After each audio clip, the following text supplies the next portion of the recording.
벽에 걸린 시계가 새벽 이시를 가리키고 있었다. 침실은 평온했다. 남편 라파엘의 나지막한 코골이 소리만이 들려왔다. 1시간 전쯤 이미 깊이 잠들었다고 생각했던 남편이었다. 하지만 침대 끝자락에서 느껴진 미세한 움직임에 내 눈이 번쩍 뜨였다. 나는 두꺼운 이불 아래서 이미 오래전부터 자는 척을 하고 있었다. 라파엘은 조심스럽게 아주 신중하게 움직였다.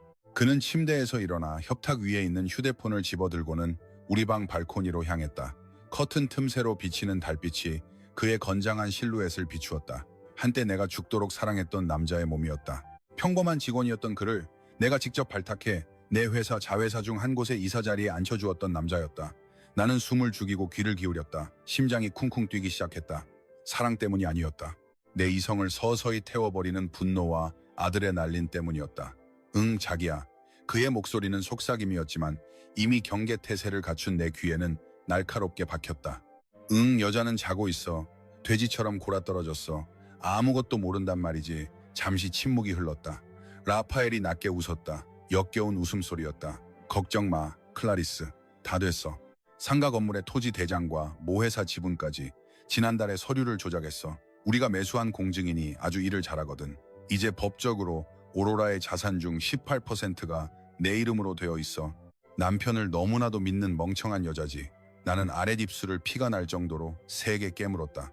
멍청한 여자라. 그는 이어 말했다. 아버지에게 물려받은 이 기업 제국을 7년 동안 키워왔으면서 정작 자기 재산이 어디로 새는지도 모를 만큼 멍청한 여자지. 내일이 바로 그날이라며 라파엘의 목소리는 한층 더 들떠 있었다. 그는 나에게 홍콩으로 일주일간 출장을 간다고 거짓말을 해둔 상태였다. 하지만 그는 파리로 떠날 계획이었다. 자기야, 우리 거기서 결혼하자. 그리고 그 멍청한 여자의 돈으로 유럽 전역을 신혼여행 다니는 거야. 눈물은 나오지 않았다. 오히려 기묘했다. 보통의 아내라면 이런 소리를 들었을 때 무너져 내렸을 것이다. 하지만 나는 차갑게 식어버렸다. 내 심장은 이미 얼어붙어 있었다. 고통은 있었지만 그보다 더 큰 혐오감이 그를 덮었다. 아, 그리고 금고에 있는 보석이랑 현금 말이야. 내일 아침에 싹 다 챙길 거야. 마누라한테 우선순위 체크카드 잔액을 채워달라고 할 생각이야. 걔네 카드 한도가 수십억인 거 알지? 샹젤리제 거리에서 질릴 때까지 쇼핑하는 거야. 수화기 너머로 멀리서 들려오는 입맞춤 소리가 들렸다. 나도 사랑해, 클라리스. 조금만 참아. 내일 밤이면 우리는 자유야. 가난도, 오로라라는 지루한 워커홀릭도 안녕이지. 라파엘은 전화를 끊고 방으로 돌아왔다. 나는 즉시 호흡을 가다듬었다. 마치 꿈을 꾸는 것처럼 규칙적인 숨소리를 냈다. 그가 침대에 올라와 이불을 끌어올렸다. 나를 구역질 나게 만든 것은 그가 내 이마에 키스하며 내뱉은 말이었다. 푹 자도, 내 기부자님. 아주 작은 소리였지만 내 귀엔 명확하게 들렸다. 그날 밤 나는 한숨도 잘 수 없었다. 어둠 속에서 천장을 바라보며 내가 준비한 복수 계획의 모든 조각을 맞추었다. 라파엘은 모르는 사실이 하나 있었다. 3개월 전 그의 옷에서 다른 여자의 향수 냄새를 맡은 직후 나는 즉시 사립탐정을 고용했다. 나는 그가 온라인 대출금에 허덕이는 전직 패션 잡지 모델 클라리스와 관계가 있다는 것을 알고 있었다. 그리고 재산 문제에 대해서도 라파엘은 자신이 공증인을 매수해서 똑똑하다고 생각하겠지만 그는 하나를 잊고 있었다. 나는 오로라야. 그가 매수한 공증인은 사실 내가 가장 신뢰하는 사람이자 그저 연기를 하고 있었던 것뿐이었다. 라파엘이 서명한 서류는 재산 양도가 아니라 채무에 대한 인정과 부부 공동재산권 포기각서였다. 법적으로 완벽한 효력을 가진 그가 배신했다는 사실이 증명되면 그는 내 재산을 자기 이름으로 가져가는 것이 아니었다. 대신 그는 자신의 재정적 사형 집행장에 스스로 서명한 꼴이 되었다. 하지만 그것만으로는 부족했다. 법적인 방법으로 자산을 되찾는 것은 그 배신자에게는 너무나 깨끗한 결말이었다. 나는 그가 하늘 높이 날아올라 구름 끝까지 닿게 한 뒤 끝없는 절벽으로 떨어뜨리고 싶었다. 다음날 아침 내 마음속의 어둠을 뚫고 밝은 햇살이 비춰왔다. 나는 평소보다 일찍 일어나 사랑스러운 아내처럼 아침 식사를 준비했다.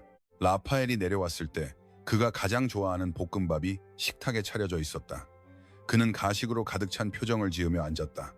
좋은 아침이야, 자기. 그가 인사하고 아침을 먹기 시작했다. 와, 진짜 맛있다. 당신이야말로 세상에서 제일 최고의 아내야.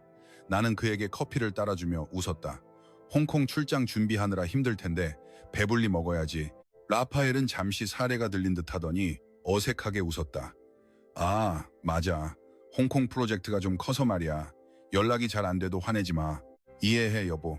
우리 미래와 딸 다이를 위해 열심히 일하는 거잖아. 다이는 5살 배기 우리 딸이었다.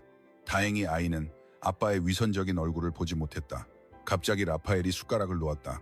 그의 얼굴이 진지해졌다. 그의 조작 모드가 가동된 것이다. 오로라, 사실 그쪽 운영비로 거액의 유동자금이 필요해.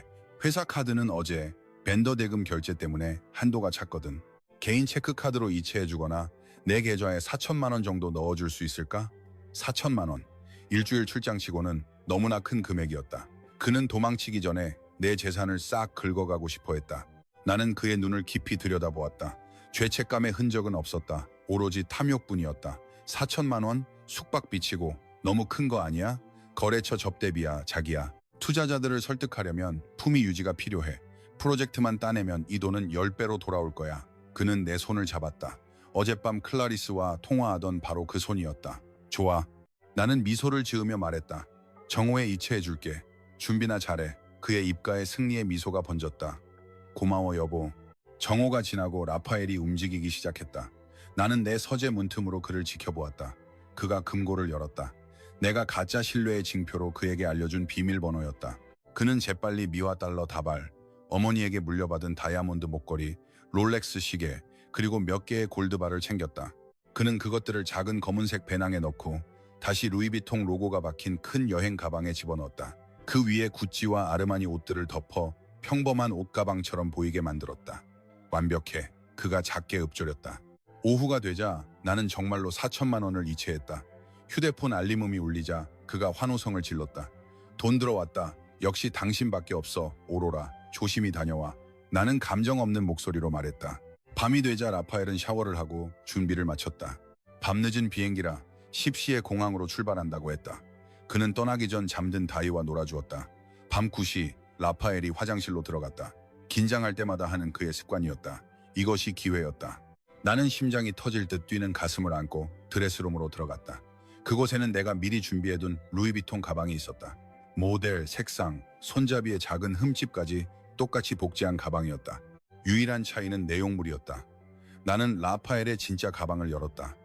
눈부신 금빛과 달러 다발이 보였지만 망설임은 없었다. 가방을 다시 닫아 드레스룸 깊숙한 곳, 이불 더미 뒤에 숨겼다. 그리고 내가 준비한 가짜 가방을 꺼냈다. 그 안에는 무엇이 들었을까? 내 입가에 비웃음이 서렸다. 그 안에는 다이아몬드도 돈도 없었다.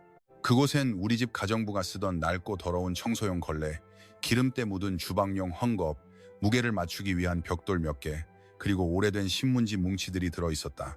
가장 위에는 구멍난 싸구려, 여자 속옷과 짧은 메시지가 담긴 종이 한 장을 올려두었다. 나는 이 시간폭탄 가방을 잠그고 원래 가방이 있던 자리에 정확히 놓았다. 끝났다. 1분 후 라파엘이 화장실에서 나왔다. 그는 상쾌하고 향기로운 냄새가 났다.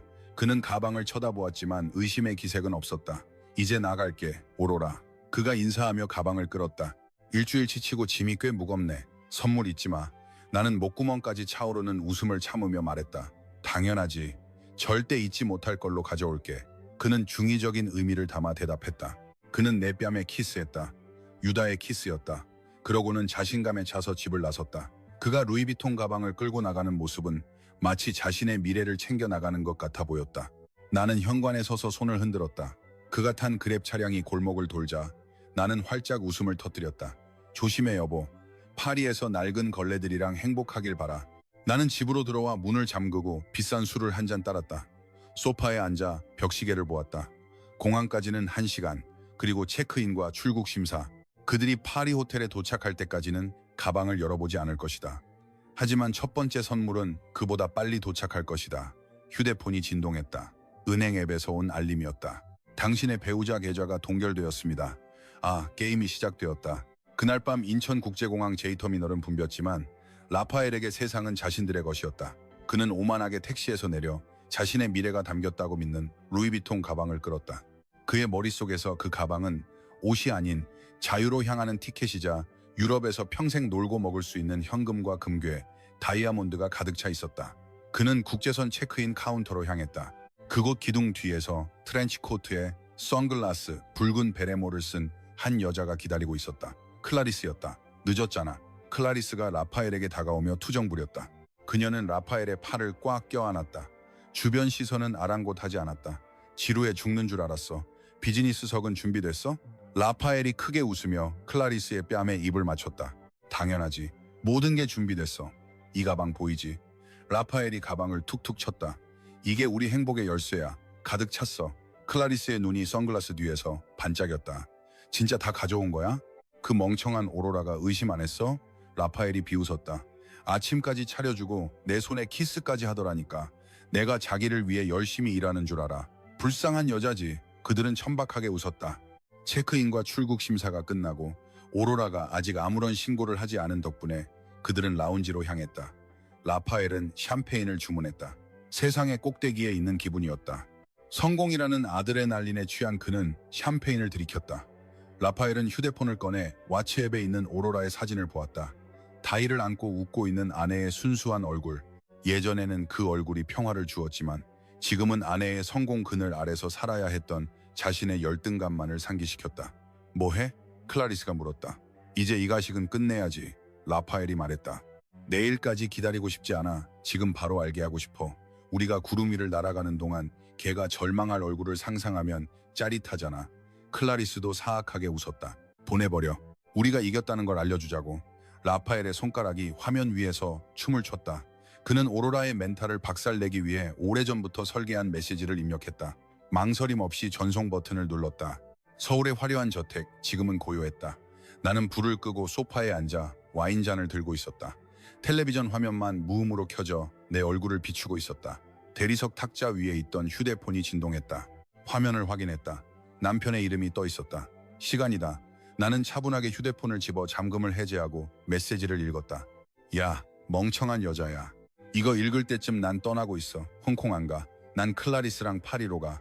당신처럼 지루하고 딱딱한 여자보다 훨씬 날 즐겁게 해주거든. 지금부터 이혼이야. 돌아올 생각 마. 당신 돈 다 챙겼어. 금고 비어있지. 부동산, 현금, 보석 다 내 손에 있어. 이 가방에 담겨 있거든. 당신 은행 계좌도 싹 털었어. 회사 가졌다고 잘난 척하더니 이제 넌 불쌍한 거지 신세야. 오로라 잘 있어. 이제 파리에서 클라리스랑 여왕처럼 살게. 당신은 평생 가난하게 살길 빌어. 나는 메시지를 한 번, 두 번 읽었다. 눈물도 비명도 없었다. 오로지 강렬한 희열만이 있었다. 그는 자신을 너무 믿었다. 그는 내가 벽에 휴대폰을 던지며 울고불고 매달릴 줄 알았다. 그는 드라마를 원했다. 하지만 나는 배우가 아니라 체스 플레이어였다. 나는 떨리지 않는 손가락으로 짧게 답장을 보냈다. 치아가 다 드러나게 활짝 웃고 있는 이모티콘 하나. 오케이, 잘 놀다 와. 세 단어와 하나의 이모티콘. 그것은 그의 자존심이 죽었다는 것을 의미했다. 전송 버튼을 누르자마자 나는 연락처 앱을 열었다. 나의 법인 및 개인 계좌를 관리하는 주거래은행 VIP 매니저 최 이사에게 전화를 걸었다. 오로라 사장님, 밤늦게 무슨 일이십니까? 최 이사의 목소리는 정중했다.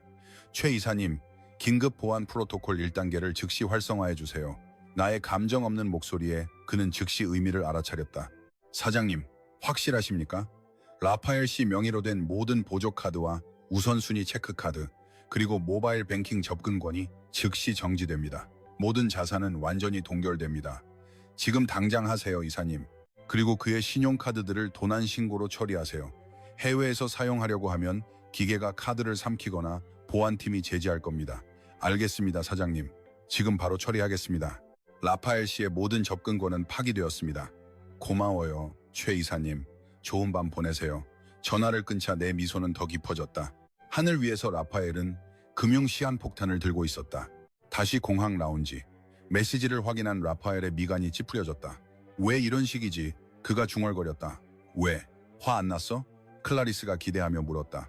아니, 이모티콘만 보내고 잘 놀다 와라는데? 라파엘은 믿을 수 없다는 듯 말했다. 욕도 안 하고 전화도 안 와. 클라리스가 날카롭게 웃었다. 그 웃음소리에 주변 사람들이 돌아봤다. 아, 충격받아서 뇌가 정지했나 봐. 아니면 아직 금고를 안 열어봤겠지. 자기야, 그냥 둬. 나중에 금고가 비고 계좌가 제로인 걸 알면 그때 진짜 미쳐버릴 거야. 라파엘은 상황을 합리화했다. 클라리스 말이 맞았다. 아마 오로라는 이게 몰래카메라인 줄 알거나 너무 놀라 정상적인 반응을 못하는 것이리라. 기묘한 여자였다. 뭐 상관없다. 중요한 건 우리가 자유라는 사실이니까. 비즈니스석 탑승 안내 방송이 나왔다. 그들은 일어났다. 라파엘은 가방을 꽉 쥐고 있었다. 포터가 들어주겠다는 것도 거절했다. 이게 내 인생이야. 그가 생각했다. 그들은 게이트로 향하며 티켓을 확인하는 직원들을 지나갔다. 라파엘은 약간의 공포를 느꼈다. 오로라가 벌써 경찰에 신고했을까봐. 하지만 직원은 미소만 지었고 그들은 통과했다. 라파엘은 안도의 한숨을 쉬었다. 안전하다. 정말 성공했다. 비행기 안. 그들은 침대처럼 변하는 좌석에 앉았다. 승무원이 와서 음료를 권했다. 샴페인 한 잔 더 줘. 라파엘이 말했다. 우리의 새 인생을 위해. 그는 클라리스에게 잔을 지켜들었다. 에르메스 백이랑 파리 쇼핑을 위해. 클라리스가 윙크하며 답했다. 비행기가 활주로를 향해 움직이기 시작했다. 라파엘은 창밖을 보았다. 비행기가 떠오르며 점점 멀어지는 서울의 불빛을 지켜보았다. 마치 낡고 무너진 왕국을 떠나 새로운 궁전을 세우려는 왕이 된 기분이었다. 잘 있어라 서울. 잘 있어 오로라. 그가 중얼거렸다. 그가 모르는 사실이 하나 있었다. 지갑 속 카드는 쓸모없는 플라스틱 조각이 되었다는 것을. 머리 위 선반에 있는 가방에는 낡고 냄새나는 걸레들만 들어있다는 것을. 자신을 멍청하다고 불렀던 여자가 집에서 침착하게 그들의 모든 움직임을 모니터링하며 그곳에 도착했을 때 사냥개들을 풀 준비를 하고 있다는 것을. 라파엘은 눈을 감았다. 샹젤리제 거리를 걷고 루이비통 부티크에 들어가 오로라의 플래티넘 카드로 클라리스에게 모든 것을 사주는 상상을 했다. 그 상상은 너무나도 생생했다. 자기야. 클라리스가 옆에서 속삭였다. 그의 어깨에 머리를 기대며. 파리 도착하면 바로 5성급 호텔로 가자. 응? 나 너무 피곤해서 눕고 싶어. 당신을 위해서라면 뭐든지. 카드에 4천만 원 있고 가방에도 수백만 달러가 있는데 에펠탑을 사달라면 사주려고 노력할게. 그들이 다시 웃었다. 그들의 마지막 웃음이었다. 폭풍 후 전의 고요함. 비행기는 밤의 검은 구름을 뚫고 지나갔다. 두 명의 탐욕스러운 인간을 데리고 버림받은 아내가 다시 써내려간 운명 속으로. 비행기 아래 서울은 점점 사라졌다. 하지만 오로라의 복수는 이제 시작이었다. 비행기보다 더 빠르게 날아가고 있었다. 나는 와인잔을 내려놓았다. 침실로 들어가 곤히 잠든 딸의 이마에 키스했다. 아빠는 떠났단다. 나는 속삭였다. 그는 자신의 파멸을 선택했다. 내일부터 우리는 우리만의 제국을 세울 것이다. 기생충도 배신자도 없는 곳으로. 나는 안방으로 돌아왔다. 라파엘의 빈 침대 쪽을 보았다. 차가웠다. 하지만 왠지 모르게 뜨겁게 느껴졌다. 마음의 고통은 여전했지만 그들의 추락을 보는 기대감이 더 컸다. 그 당황한 비명소리를 빨리 듣고 싶었다. 사자의 울음소리가 쥐새끼의 찍찍거림으로 변하는 것을 듣고 싶었다. 파리는 그들의 사랑이 아닌 그들의 어리석음의 조용한 증인이 될 것이다. 그리고 나는 맨 앞 좌석에서 그 쇼를 구경할 것이다. 수천 킬로미터 떨어진 파리, 샤를 드골 공항 활주로에 비행기 바퀴가 천천히 닿았다. 착륙의 미세한 흔들림이 라파엘이 꿈꾸던 새 인생을 환영하는 박수처럼 들렸다. 옆에서 클라리스가 기지개를 켰다. 실크 안대를 벗고 승리의 미소를 지으며 라파엘을 바라보았다. 도착했어 자기야. 클라리스가 속삭였다. 자유의 냄새. 라파엘은 고개를 끄덕였다. 옷깃을 정리하고 부의 냄새를 들이마셨다. 가자. 파리가 자기 여왕을 기다리고 있어. 그들은 당당하게 비행기에서 내렸다. 터미널을 나오자 파리 가을의 차가운 바람이 피부에 와닿았다. 하지만 라파엘에게 그 바람은 돈의 온기만큼이나 뜨거웠다.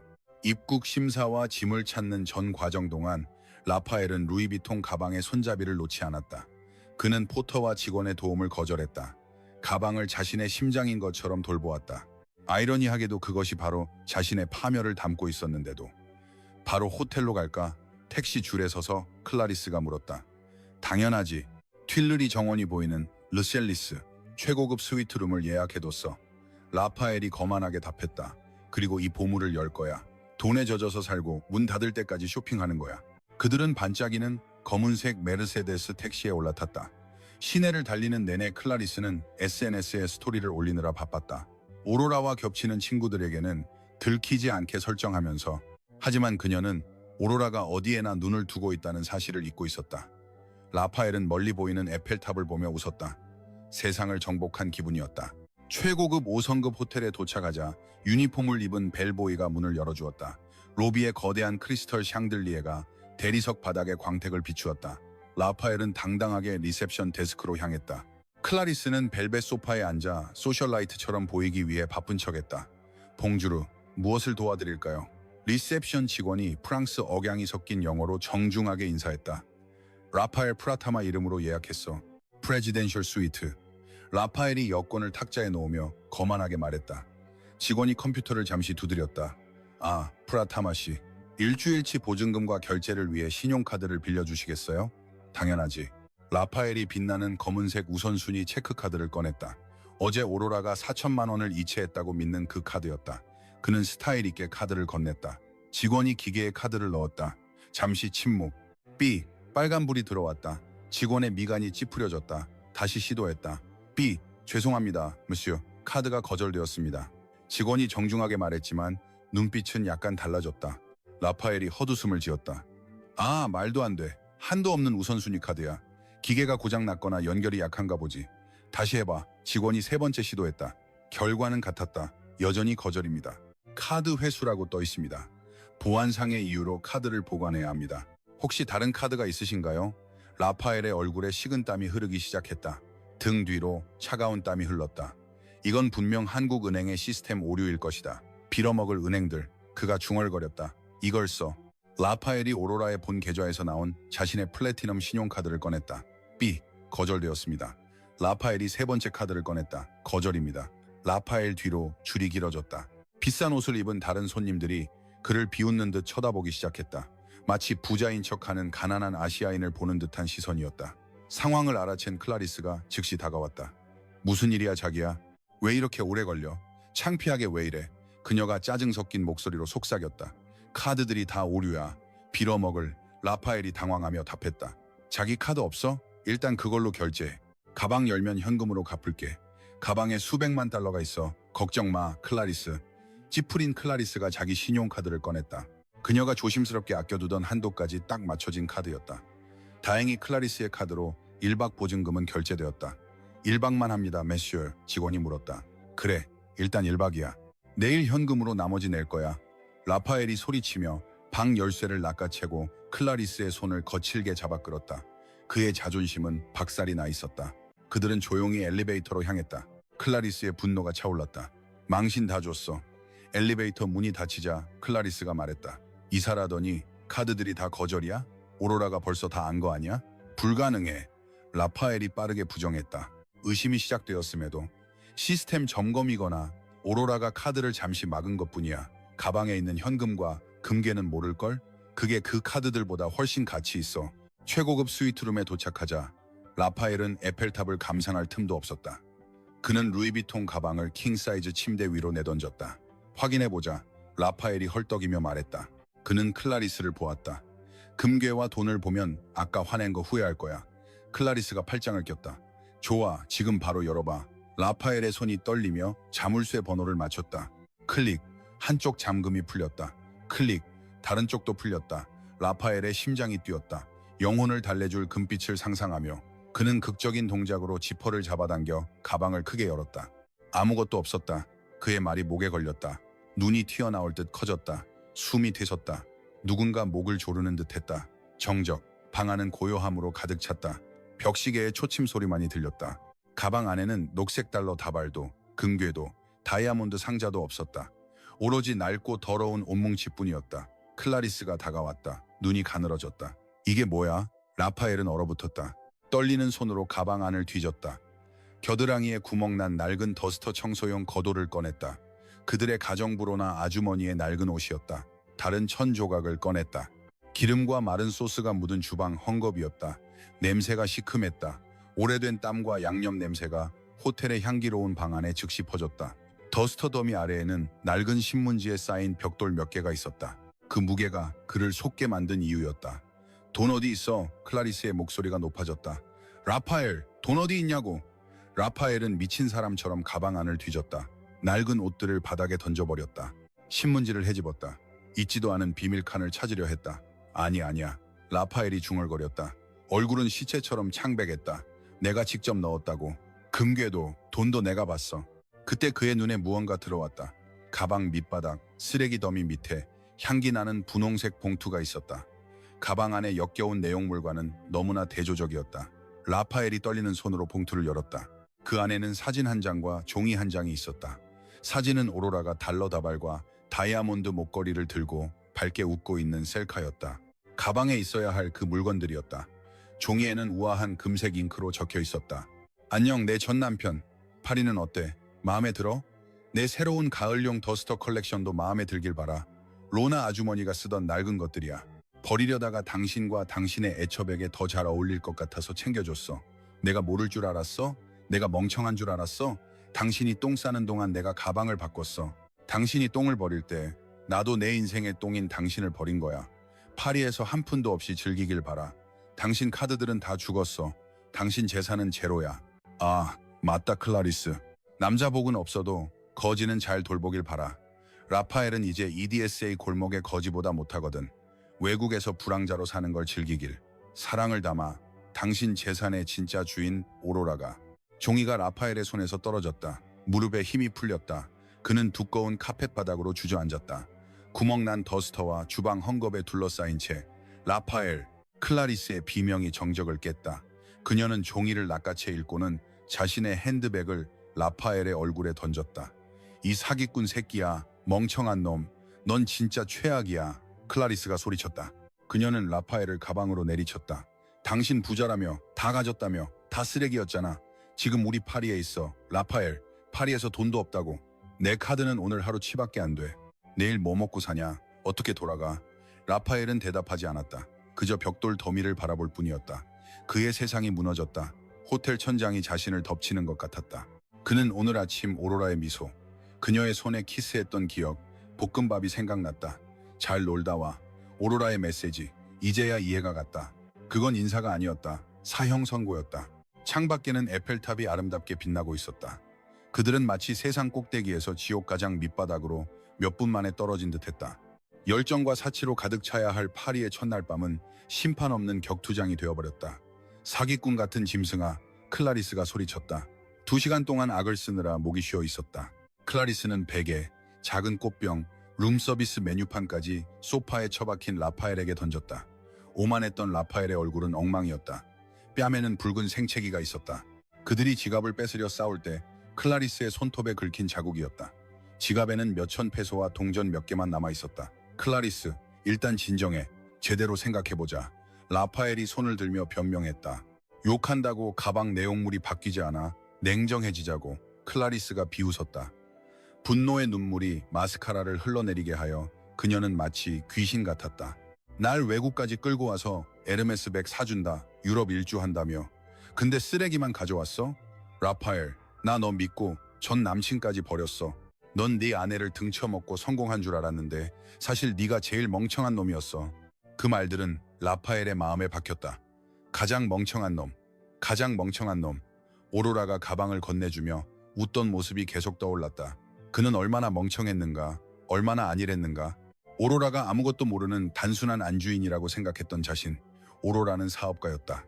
적의 움직임을 읽는데 능숙했고 라파엘은 아내조차 제대로 읽지 못한 가장 쉬운 상대였다. 우리 돌아갈 티켓은 있지? 클라리스가 갑자기 물었다. 그녀의 눈에 희망이 서렸다. 이메일 확인해봐. 티켓! 라파엘이 서둘러 주머니에서 휴대폰을 꺼냈다. 이메일 확인을 시도했지만 부르는 그를 떠나지 않았다. 빌어먹을. 라파엘이 말했다. 왜? 설마 티켓도 취소한 거야? 떨리는 목소리로 그가 물었다. 방금 알림이 왔다. 당신들의 귀국 티켓은 카드 명의자에 의해 사기 혐의로 취소되었습니다. 오로라, 그 여자가 우리 티켓까지 취소했어. 클라리스가 크게 비명을 지르며 바닥으로 쓰러졌다. 통곡하며 카펫을 때렸다. 그들은 다른 대륙에 갇혔다. 돈도 없고 돌아갈 티켓도 없었다. 그리고 내일 아침 클라리스의 카드로 낸 보증금도 끝나면 호텔에서 나가야 했다. 파리의 아침이 밝아왔다. 마치 그들의 처지를 동정하는 듯 회색 하늘이었다. 오전 11시 객실 전화가 울렸다. 체크아웃 시간을 알리는 전화였다. 그들의 발걸음은 무거웠다. 라파엘과 클라리스는 방에서 나왔다. 배가 고팠다. 비행기 이후로 아무것도 먹지 못했다. 굶주림이 그들의 이성을 먹어치우기 시작했다. 생존을 위한 본능만 남았다. 라파엘은 루이비통 가방을 끌었다.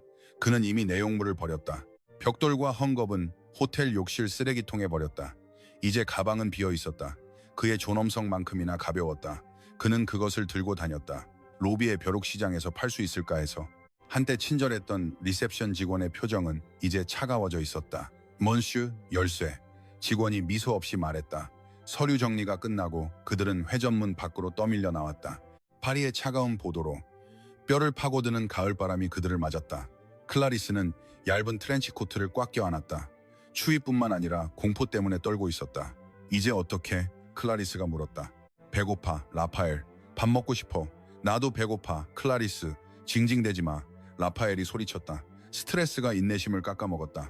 가자. 무료 와이파이 찾자. 오로라한테 전화해야 해. 유일한 방법이야. 그 여자한테 도움을 청한다고? 넌 쪽팔리지도 않아? 클라리스가 조롱했다. 쪽팔림 따위 상관없어. 여기서 추위에 얼어 죽고 불황자가 되고 싶어? 그들은 루데 아리버리로 걸었다. 빵집 유리창 너머로 보이는 크루아상과 마카롱이 그들의 침을 고이게 했다. 하지만 삼키기만 할 뿐이었다. 지나가는 사람들은 멋진 옷을 입고 즐거워 보였다. 라파엘과 클라리스는 버려진 이방인처럼 느껴졌다. 드디어 그들은 무료 와이파이가 되는 공원 공공장소에 자리를 잡았다. 라파엘은 차가운 벤치에 앉았다. 떨리는 손으로 와치앱을 켰다. 아내의 이름이 여전히 있었다. 예전엔 지우고 싶었던 이름. 하지만 지금은 그 이름이 유일한 희망이었다. 라파엘이 영상통화 버튼을 눌렀다. 연결 중. 심장이 터질 것 같았다. 받아라 오로라. 제발 받아. 화면이 바뀌었다. 오로라의 얼굴이 나타났다. 그녀는 우아한 화이트 블레이저를 입고 마카티의 고층 빌딩이 내려다 보이는 자신의 사무실에 앉아 있었다. 강력하고 아름답고 라파엘에게 가장 고통스러운 너무나 행복한 모습으로 안녕 내 전 남편. 오로라가 감정 없는 목소리로 말했다. 분노도 없었다. 오로지 섬뜩한 정적뿐. 파리는 어때? 마음에 들어? 오로라 즐거웠어? 라파엘의 목소리가 갈라졌다. 거의 울먹였다. 오로라 제발 도와줘. 우리 좀 도와줘. 여기 갇혔어. 카드도 안 되고 티켓도 취소됐어. 한 푼도 없어. 아무것도 못 먹었어. 화면 너머로 오로라가 천천히 커피를 마셨다. 아 그래? 안 됐네. 에스카르고는 맛있었어? 오로라 장난치지 마. 진지해. 라파엘이 애원했다. 그는 자존심을 버렸다. 용서해줘 오로라. 내가 잘못했어. 내가 멍청했어. 제발 도와줘. 오로라 제발 돈 좀 보내줘. 티켓 사게. 돌아가면 다 갚을게. 내 발 밑에 무릎이라도 꿇을게. 옆에 있던 클라리스도 화면에 얼굴을 들이밀었다. 오로라 사장님 제발 도와주세요. 제가 잘못했어요. 오로라가 웃었다. 날카롭고 매서운 웃음이었다. 둘 다 진짜 재밌네. 어제는 날 멍청한 여자라고 불렀잖아. 지금은 젖은 병아리처럼 빌고 있고. 오로라가 말했다. 그녀의 눈빛이 매서워졌다. 잘 들어 라파엘. 문자로 이혼 통보했을 때 이미 끝났어. 내 변호사들이 처리 중이야. 그러니 다시는 날 아내라고 부르지 마. 하지만 오로라 나 여기서 죽는다고. 그건 내 문제지. 오로라가 차갑게 끊었다. 난 바빠. 회사를 키우고 사업을 확장하고 있어. 라파엘 같은 철없는 남편 돌보느라 너무 오랫동안 지체됐거든. 이제 짐은 없어. 난 내 돈을 즐기고 있어. 내 딸과 함께. 기생충 없는 삶 말이야. 오로라, 다희를 위해서라도. 라파엘이 딸이라는 마지막 카드를 꺼내려 했다. 오로라의 표정이 굳어졌다. 내 딸 이름 그 더러운 입에 올리지 마. 다희한테는 아빠가 멀리 떠났고 잘못된 길을 선택해서 돌아오지 않을 수도 있다고 했어. 다희는 괜찮아. 엄마 돈을 훔치는 아빠가 없어도 행복하다고. 오로라, 제발 그만해. 라파엘, 휴가 즐겨. 파리에서 불황자가 되고 싶다며? 그래, 그게 아내 돈으로 애천 먹여 살리는 남자에게 맞는 형벌이지. 그리고 클라리스, 라파엘은 이제 내 거야. 공짜야. 재산도 지위도 존엄성도 없어. 내가 훔친 쓰레기들과 즐기길. 딸깍, 전화가 끊겼다. 라파엘은 홈 화면으로 돌아온 휴대폰을 쳐다보았다. 희망이 잔인하게 박살났다. 정말 우리 죽게 놔두는 거야? 클라리스가 중얼거렸다. 그녀의 얼굴은 창백했다. 해가 지기 시작했다. 거리에 불빛이 켜졌다. 공기는 더 차가워졌고 배고픔은 더 심해졌다. 그들은 벤치에서 일어났다. 어디로 가야 할지 몰랐다. 그 가방 팔아. 클라리스가 갑자기 말했다. 중고 매장 찾자. 정품이잖아, 그치? 분명 사는 사람이 있을 거야. 라파엘에게 약간의 희망이 생겼다. 맞다. 이 루이비통 가방은 수십만 페소 가치가 있다. 즉시 팔면 밥 먹고 저렴한 호텔이라도 구할 수 있다. 그들은 걸었다. 고급 중고 매장을 찾기 위해 거의 이케이메를 걷고 나서야 문이 열린 빈티지 숍을 찾았다. 라파엘은 자신있게 가게에 들어가 가방을 탁자에 놓았다. 이거 팔고 싶어. 루이비통 정품이야. 라파엘이 더듬거리는 영어로 말했다. 가게 주인인 안경 쓴 노인이 가방을 확인했다. 시리얼 번호를 보고 소재를 만져보고 손잡이를 확인했다. 노인이 고개를 저었다. 죄송합니다, 먼슈. 받을 수 없습니다. 왜? 정품이야. 그린벨트에서 샀다고. 라파엘이 소리쳤다.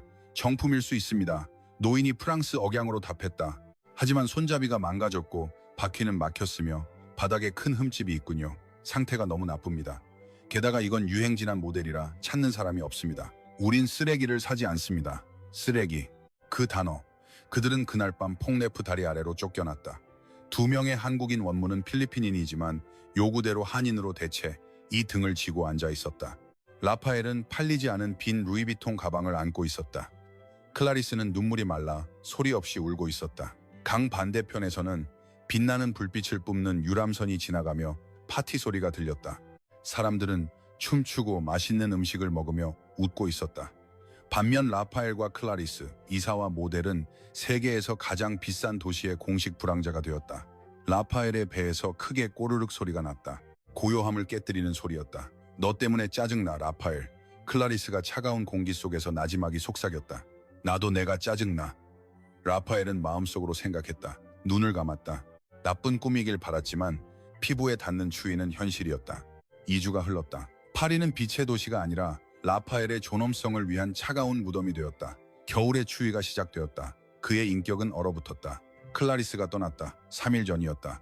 바에서 만난 늙은 외국인을 따라가 버렸다. 따뜻한 수프 한 그릇과 잠자리를 위해 몸을 팔았다. 라파엘은 혼자 남겨졌다. 지하철역의 냄새나는 복도에서 빈 루이비통 가방을 안은 채 출입국 관리국이 정기적인 단속을 나왔을 때 라파엘은 도망치지 않았다. 멍한 눈으로 항복했다. 불법 체류군. 경찰이 수갑을 채우며 차갑게 말했다. 그를 추방센터로 데려갈 차 안에서 라파엘은 유리창에 비친 자신의 모습을 보았다. 더 이상 이사도 남편도 아니었다.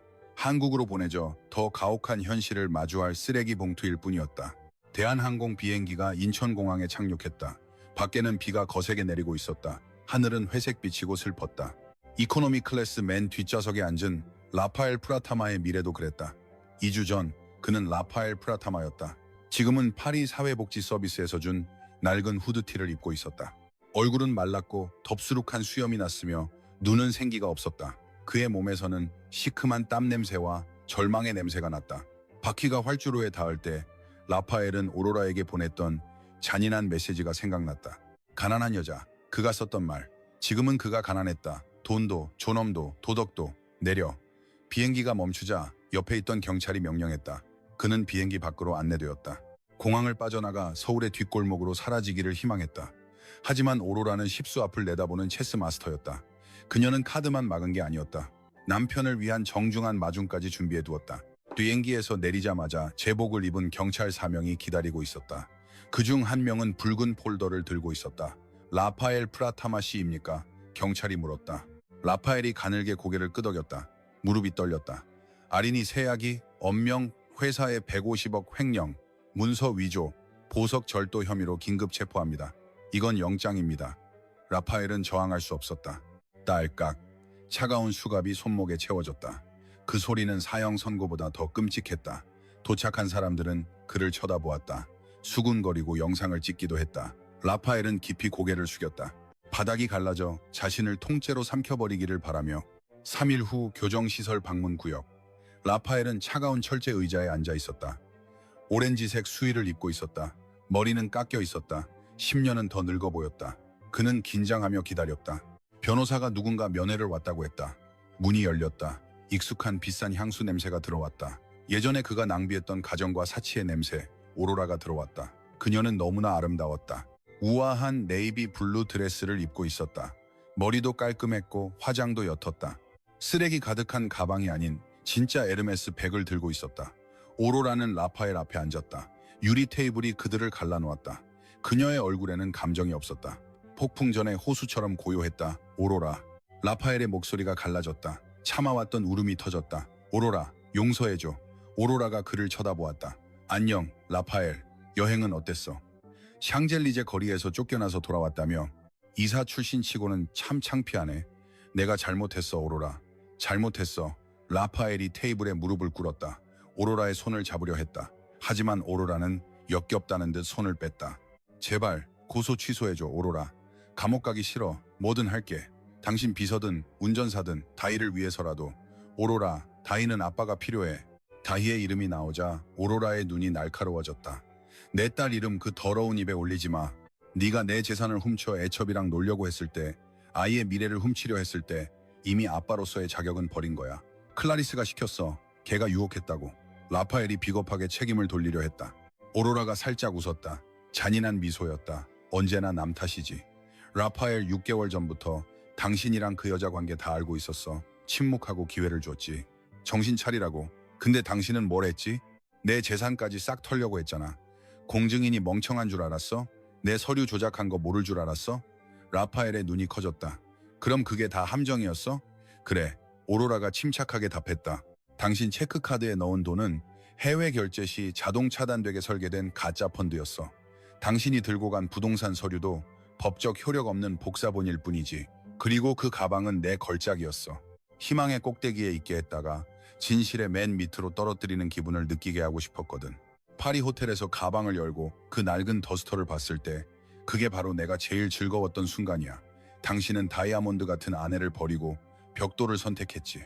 그래서 내가 진짜 벽돌을 준 거야. 라파엘이 통곡했다. 가슴이 무너졌다. 후회 때문이 아니라 자신이 완전히 패배했다는 사실을 알았기 때문이었다. 자신보다 똑똑하고 전략적인 자신이 무시했던 여자에게 오로라, 나 얼마나 감옥에 있어야 해? 그가 물었다. 내 변호사가 준비 중이야. 횡령, 위조, 절도. 내가 가진 증거들로 보면 12년은 넘을 거야. 오로라가 차갑게 대답했다. 나오면 넌 늙고 가난하고 혼자일 거야. 전과자 출신을 누가 고용하겠어. 넌 너무 잔인해, 오로라. 너무해. 오로라가 일어났다. 당신은 딸과 나를 한 푼도 없이 버리려 했잖아. 우리가 유럽에서 즐기는 동안 고통받길 원했지. 난 그냥 당신이 뿌린 걸 거두게 해주는 거야. 오로라가 나가기 전에 한 번 더 돌아섰다. 아, 우리 이혼은 법원에서 결정됐어. 다희 양육권도 내 거야. 재산도 다 돌아왔지.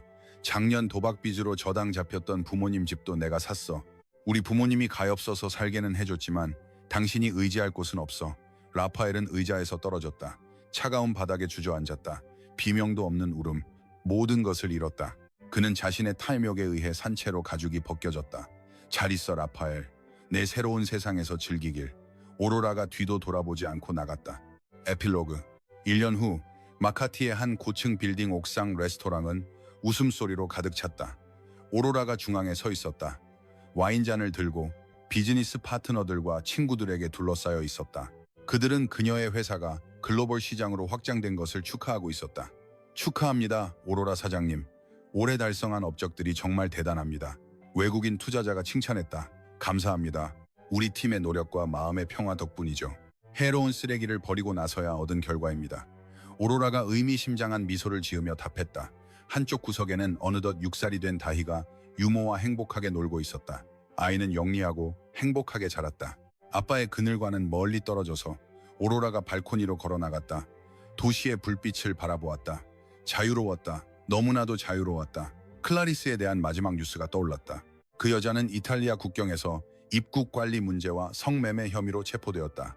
지금은 면회객 없는 감옥에 갇혀 있다. 반면 라파엘은 뉴 빌리브드 교도소에서 화이트 칼라 범죄자를 증오하는 다른 수감자들에게 괴롭힘을 당하며 고통받고 있다. 정의가 그의 길을 찾았다. 오로라가 와인을 마셨다. 맛은 달콤했다. 승리만큼이나 달콤한. 그녀는 인생의 소중한 교훈을 배웠다. 잠자는 암사자를 깨우지 마라. 그리고 조용한 아내를 무시하지 마라. 착한 아내가 악마가 되면 악마조차 교훈을 얻으려고 앉아있을 테니까. 오로라가 웃었다. 파티로 돌아갔다.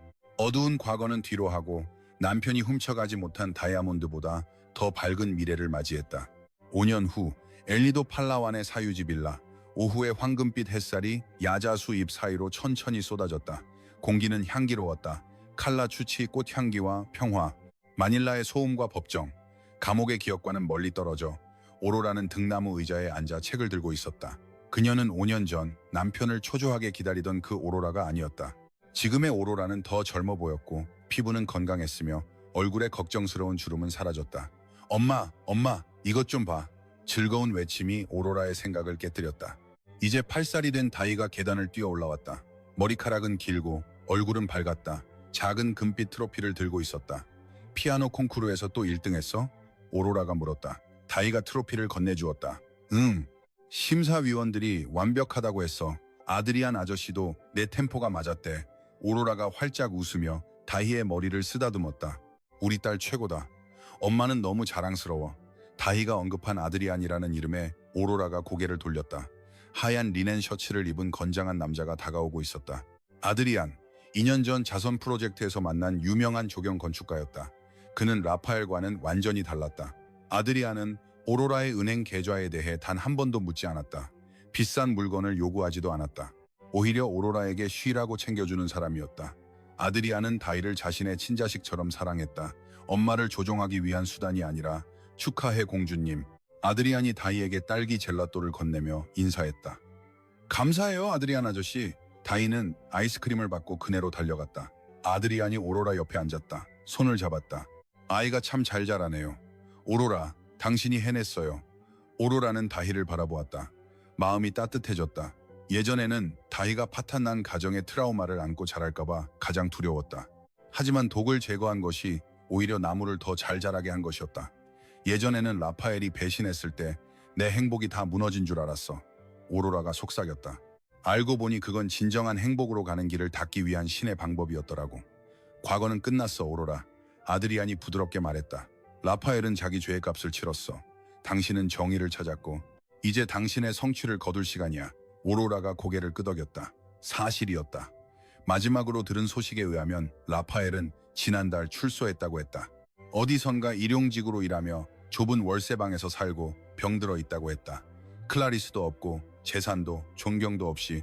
하지만 이상하게도 오로라는 더 이상 쾌감을 느끼지 않았다. 그저 중립적이었다. 라파엘은 더 이상 중요하지 않았기에 분노도 사라졌다. 당신 말이 맞아. 오로라가 아드리안을 바라보며 답했다. 그리고 손가락에 있는 반지, 지난주 아드리안이 준 반지였다. 나는 이제 승리자야. 오로라가 혼잣말했다.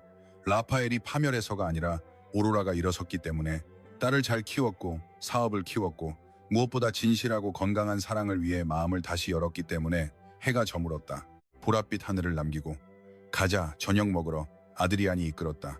그들은 따뜻하고 밝은 빌라 안으로 걸어 들어갔다. 다이의 웃음소리, 음식 냄새, 작은 가족의 온기가 방을 채웠다.